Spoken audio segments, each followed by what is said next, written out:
Assalamualaikum warahmatullahi wabarakatuh. Saya perwakilan dari kelompok 9 ingin mempresentasikan hasil diskusi kami, yaitu sistem pendukung keputusan dalam mata kuliah konsep sistem informasi. Kelompok kami berjumlah 5 orang dengan anggota kelompok sebagai berikut. 1. Restianti Sukma, G131210044.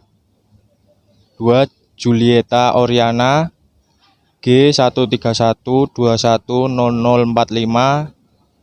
3. Aruna Aryanugraha, G131210046. 4. Arafat Maulana Danwarta, G131210047. 5.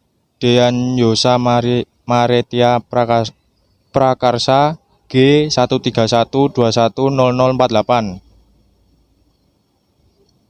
Dosen pengampu yaitu Bapak Ahmad Rifai, Eskom Mkom. Konsep sistem pendukung keputusan. Konsep sistem pendukung keputusan pertama kali dikenalkan oleh Michael Scott Morton pada awal tahun 1970-an, yang selanjutnya dikenal dengan istilah manajemen decision system. Konsep SPK ditandai dengan sistem interaktif berbasis komputer yang membantu pengambilan keputusan dengan memanfaatkan data dan model untuk menyelesaikan masalah yang bersifat terstruktur atau tidak dan semi terstruktur. Pengertian sistem pendukung keputusan. Sistem pendukung keputusan didefinisikan sebagai sistem berbasis komputer yang terdiri dari sistem bahasa, sistem pengetahuan, dan sistem pemrosesan masalah. SPK bukan alat pengambilan keputusan, melainkan sistem yang membantu pengambil keputusan, melengkapi mereka dengan informasi dari data yang telah relevan dan diperlukan untuk membuat keputusan tentang suatu masalah dengan lebih cepat dan akurat. Definisi SPK menurut para ahli.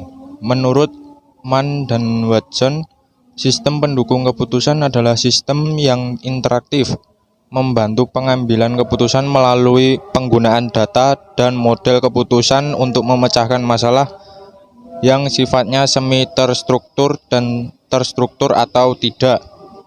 Menurut Maryam Alavi dan H. Albert Napier, sistem pendukung keputusan adalah suatu kumpulan prosedur pemrosesan data dan informasi yang berorientasi pada penggunaan model untuk menghasilkan berbagai jawaban yang dapat membantu manajemen dalam pengambilan keputusan.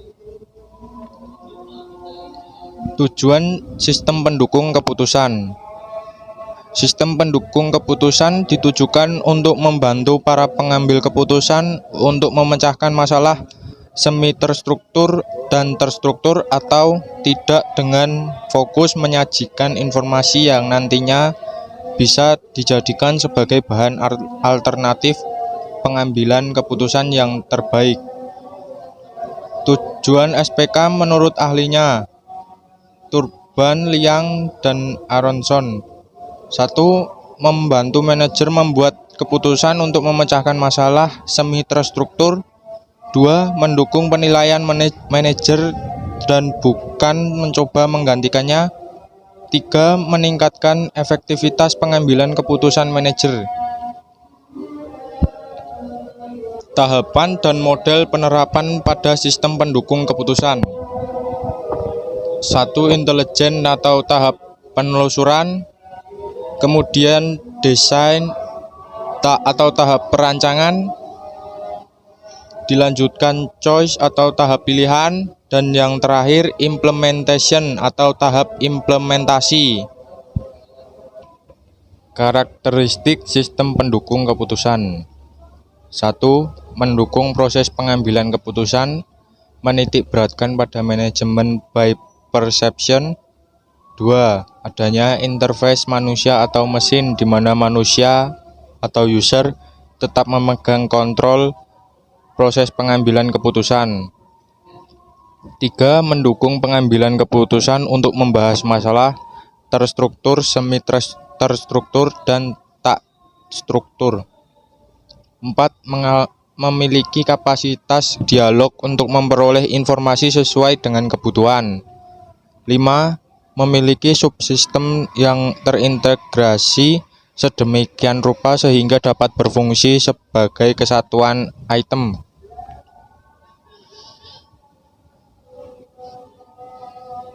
Tipe-tipe sistem pendukung keputusan. 1. Model ikonik atau skala. 2. Model analog. 3. Model matematika atau kuantitatif. 4. Model statis. 5. Model dinamis. Metode sistem pendukung keputusan.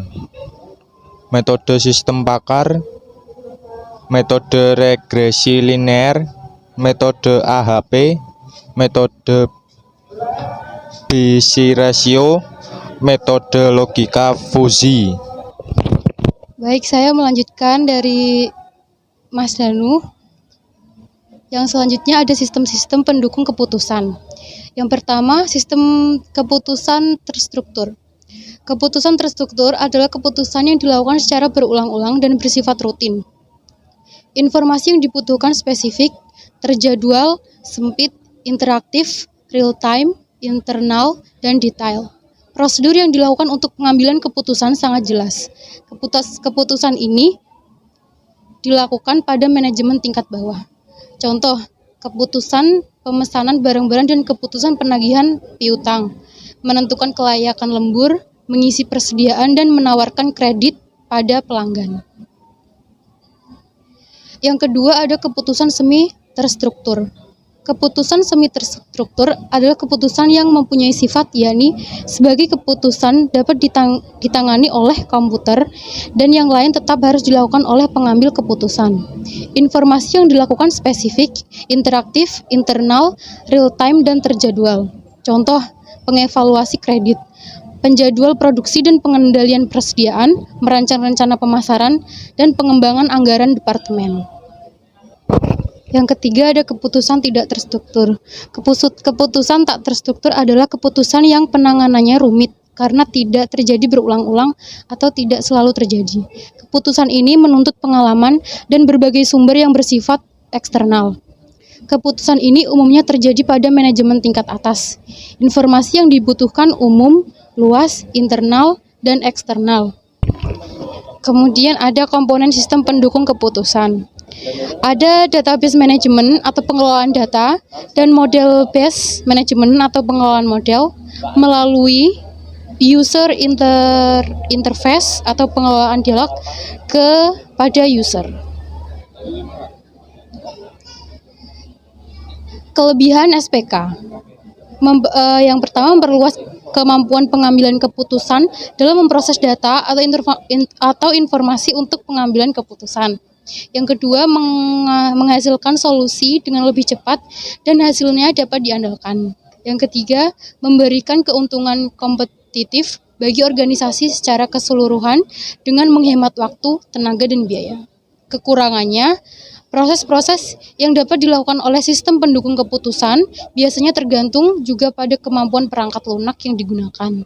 Yang kedua, kekurangannya harus selalu diadakan perubahan secara kontinu untuk menyesuaikan dengan keadaan lingkungan yang terus berubah agar sistem tersebut selalu up to date.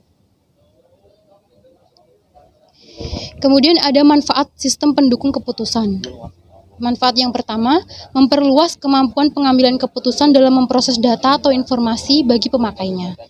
Yang kedua, membantu pengambilan keputusan untuk memecahkan masalah, terutama berbagai masalah yang sangat kompleks dan tidak terstruktur. Ketiga, menghasilkan solusi dengan lebih cepat secara hasil dan dapat diandalkan. Yang keempat, menjadi stimulan bagi pengambil keputusan dalam memahami persoalan karena mampu menyajikan berbagai alternatif pemecah. Dari materi yang kami sampaikan tadi, terdapat kesimpulan yaitu sistem pendukung keputusan atau SPK merupakan sistem yang interaktif, berbasis komputer yang membantu pengambilan keputusan dengan memanfaatkan data dan model untuk menyelesaikan masalah yang bersifat tidak terstruktur dan semi terstruktur. Adapun kesimpulan lainnya yaitu SPK membantu pengambilan keputusan dengan melengkapi mereka dengan informasi dari data yang telah diolah dengan relevan untuk membuat keputusan tentang suatu masalah dengan lebih cepat dan akurat.